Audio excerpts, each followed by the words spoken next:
ओम शांति। आज कई बार हमारे मन के अंदर बहुत सारे बोझ होते हैं। उन बोझ को उतारने के लिए हम बहुत सारे प्रयास भी करते हैं कि किसी भी तरह हमारे मन के बोझ खत्म हो जाएं। लेकिन क्या हम जानते हैं कि हमारे मन के बोझ खत्म कैसे होंगे? क्योंकि कई बार हम बोझ क्रिएट कर तो लेते हैं, बोझ को ले भी लेते हैं। किसी ने व्यर्थ बातें बोल दी, उन व्यर्थ बातों से हमारे अंदर बहुत सारे बोझ इकट्ठे हो जाते हैं, हमें निकालने नहीं आते हैं। लेकिन आज हमें यही चीज़ देखनी है कि मैं अपने मन के बोझ कैसे निकाल सकता हूँ। एक सुंदर विधि है जिससे आप अपने मन के बोझ से हल्के भी हो सकते हैं, आप अपने मन के बोझ को निकाल भी सकते हैं। और वो सुंदर विधि है कि आप जब रात को दिनचर्या का सारे काम करने के बाद रात को जब आप सोने के लिए जाते हैं, उस समय आप अपने लिए 5 मिनट निकालें। Only 5 minute. जैसे कई बार हम रात को सोते हैं, टीवी देखकर सोए, मोबाइल देखकर सोए। आज मोस्टली देखा जाए पब्लिक मोबाइल देखकर सोती है, या तो मोबाइल में वो गेम खेल रहे हैं, या मोबाइल में हम फिल्म देख रहे हैं, या मोबाइल में हम कोई ऐसी चीज़ें देखते हैं जो रात को जब हम सोते हैं उस समय बहुत सारी थकावट, उसको कह सकते हैं, माइंड की भी थकावट हो गई, आंखों की भी थकावट होगी और शरीर की भी थकावट होगी। भले हमने वो चीज़ मोबाइल में ही देखी है, लेकिन वो चीज़ क्या थी? नेगेटिव। क्योंकि आपको सामने वाले ने नेगेटिव परोस दिया है। अब उसको खाना या नहीं खाना वो आपके ऊपर निर्भर करता है। अब यहाँ पर आप देखें कि दिनचर्या में आपने जो भी कार्य किए, कई बार उस दिनचर्या में आपको खुशियाँ भी मिलती हैं, कई बार दिनचर्या में आपको दुख भी मिलता है, कई बार दिनचर्या में आप अशांत भी हो जाते हैं, परेशान भी हो जाते हैं, कई बार उलझ भी जाते हैं। और हम कहते हैं कि हम निकलना चाहते हैं लेकिन निकल नहीं सकते, और फिर हम टाइटल देते हैं कि आज मेरा दिन ही खराब है। किसी का भी दिन खराब नहीं होता है, हम दिन को खराब करते हैं। क्योंकि खराब दिन तब कहा जाता है कि जब आपने किसी के साथ गाली गलौज कुछ भी किया हो, तो ऑब्वियसली आपका पूरा दिन ही खराब जाएगा। जैसे आप मान लो सुबह सुबह उठते ही आप घर में सभी के ऊपर चिल्लाना शुरू हो गए, या कई बार हम जोर जोर से बच्चों के ऊपर चिल्लाते हैं, बड़ों के ऊपर चिल्लाते हैं, तो ये कि आदर सत्कार नहीं है। पहली बात है, माइंड को स्टार्टिंग के कम से कम भी आधा 1 घंटा रिफ्रेशमेंट दो। आप आधा 1 घंटा बिल्कुल शांत, बिल्कुल एकांत हो जाओ। और अगर आपको लगता है कि मैं सुबह सुबह मेरा कोई ऐसा वर्क रहता है जहां पर मुझे बोलना पड़ता है, तो कोशिश यही करो कि थोड़ा धीमी आवाज में बोलो।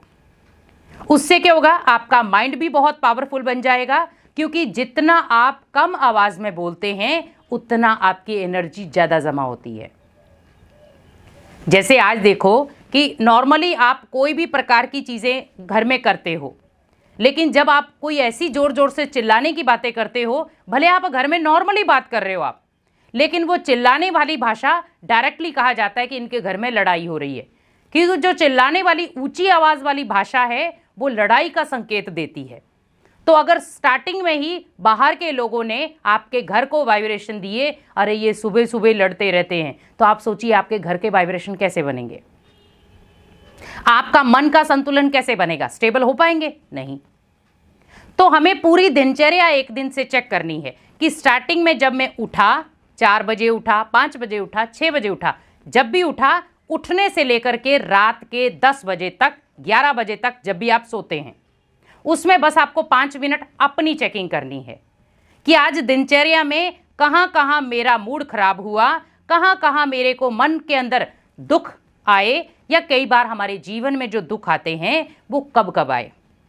और फिर उसमें आपको देखना है, पहले आप एक ऐसी नकारात्मक चीज़ें देखें कि मेरे माइंड के अंदर ये कब कब आया, मेरे को होपलेस कब में हुआ, या मान लो कई बार अशांति कब आई।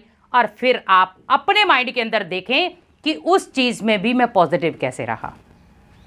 किसी ने गाली निकाल दी, आप 2 मिनट के लिए हताश हुए, और उस 2 मिनट के बाद आपको वो भूल गई, आप दूसरे कार्य में लग गए, और वहाँ पर आपको वो बातें परमानेंट ही भूल गई। तो आप उन चीज़ों को भी याद करो। तो आप पॉजिटिव को भी याद करो, नेगेटिव को भी याद करो। अब उसमें दोनों में कंट्रास्ट करो कि नेगेटिव में मेरे अंदर शक्ति आई या पॉजिटिव सोचने में मेरे अंदर शक्ति आई। तो आपको क्या लगेगा कि नेगेटिव से मेरी शक्ति खत्म हुई है, पॉजिटिव से मेरी शक्ति आई है।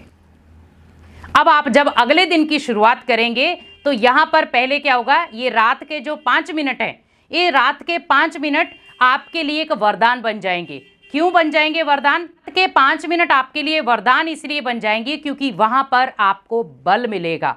आप जब रात को सोएंगे तो एक रिलैक्स के साथ सोएंगे, आप जब रात को सोएंगे तो एक पॉजिटिविटी के साथ सोएंगे, और आप रात को जैसे सोएंगे तो उसमें आपको ऐसे नहीं लगेगा कि मेरे को कोई थकावट हो रही है या मेरा मन अशांत है। कई बार हम सुबह उठते ही चिड़चिड़े हो जाते हैं, कई बार सुबह उठते ही हम चिल्लाना शुरू हो जाते हैं। उसका कारण है कि हमारी दिनचर्या में जो भी चीज़ें हमारे मन के अंदर आई थी बोझ के रूप में, वो मैंने रात को ना तो भगवान को सुनाई। तो वो 5 मिनट आपको अपनी चेकिंग करनी है, और आपको उस 5 मिनट में ही भगवान को भी अपनी दिनचर्या सुनानी है कि ऐसे ऐसे मेरे जीवन में या मेरी दिनचर्या में ये उतार चढ़ाव आए, लेकिन आप मेरा हमेशा के लिए साथी बनकर रहना। आप मेरे साथी बनकर रहेंगे तो ऑटोमेटिकली हब जीवन की हर जंग को मैं जीत लूँगा। क्योंकि कहा जाता है ना, जिसका साथी है भगवान, क्या रोके उसे आंधी तूफान। क्योंकि जीवन में भले कितने भी तूफान आपके पास आ जाएंगे, लेकिन अगर आपका भगवान का हाथ आपके साथ है, भगवान आपकी मन की हर बात को सुन रहा है, तो आपको किसी भी तरह की टेंशन लेने की ज़रूरत नहीं है, परेशानी लेने की ज़रूरत नहीं है। क्योंकि परेशान वो होता है जिसको भगवान का साथ ना मिला हो। आज हम छोटी छोटी बातों में अगर परेशान हो जाएंगे तो हम दूसरों को हल कैसे देंगे? अपने अंदर इतनी काबिलियत रखो कि मुझे दूसरों को भी हल देना है। अगर मैं खुश रहता हूं तो उस खुशी का मंत्र मुझे दूसरों को भी देना है। अगर मैं हर बात में संतुष्ट रहता हूं तो वही मंत्र मुझे दूसरों को भी देना है। लेकिन कई बार होता क्या है कि हम सोचते हैं कहां तक हम दूसरों को संतुष्ट करते रहें। हमें पहले दूसरों को नहीं, स्वयं को संतुष्ट करने की ज़रूरत है। क्योंकि दूसरों को संतुष्ट आप तब कर सकते हो जब आप खुद संतुष्ट होंगे। लेकिन आप खुद ही संतुष्ट नहीं हैं तो आप दूसरों को कहां संतुष्ट कर पाएंगे। इसीलिए प्रयास पहले अपने साथ करें कि मुझे संतुष्ट होना है, मुझे प्रयास करना है, मुझे आगे बढ़ना है। और जब मैं आगे बढ़ूं तो मुझे अकेले नहीं आगे बढ़ना है, मुझे सभी के साथ आगे बढ़ना है। तो जब आप रात के वो 5 मिनट आप भगवान के साथ बातचीत की, स्वयं के मन की आपने चेकिंग की, स्वयं के व्यवहार की आपने चेकिंग की, तो ऑटोमेटिकली आपको लगेगा कि मुझे अगले दिन में और इससे बेस्ट करना है। यहाँ पर मैं थोड़ा सा होपलेस हो गया, अशांत हो गया, मन के अंदर थोड़ा डर भी आ गया, लेकिन अगले दिन मुझे इन चीज़ों से परे जाना है। तो आपको क्या हुआ? पता चल गया कि मेरे जीवन में ये गलतियाँ मैं कर रहा हूँ। तो उन गलतियों को सुधारने के लिए आपको भगवान बहुत सारे मौके देता है। लेकिन कई बार उस इंडिकेशन को हम समझ पाते हैं, कई बार उस इंडिकेशन को हम नहीं भी समझ पाते। लेकिन आज आप ये सोचें कि हम भगवान की भी बातों को कब समझ सकते हैं, जब हम उसकी बातों को सही तरीके से माइंड के अंदर डालेंगे। क्योंकि भगवान हमें दुनिया में बहुत सारे इंडिकेशन देता है हमारा बचाव करने के लिए, लेकिन कई बार हम उस इंडिकेशन को समझ नहीं पाते और अपना बचाव कर भी नहीं पाते। और फिर हम कहते हैं सोचना नहीं था, हो गया, करना नहीं था, कर लिया, बोलना नहीं था, बोल लिया। क्योंकि हम पहले तो कोई माइंड के अंदर हमने चीज़ें सोची नहीं कि ऐसा कुछ हो भी जाएगा। तो यहाँ पर बस मुझे ध्यान रखना है कि अपने आप को मुझे शक्तिशाली बनाना है, और वो शक्तिशाली आप तब बन सकते हैं जब आप स्वयं की चेकिंग करें। तो रात को 5 मिनट अपनी चेकिंग ज़रूर करें और मन के सारे बोझ भगवान को दे दें। ओम शांति।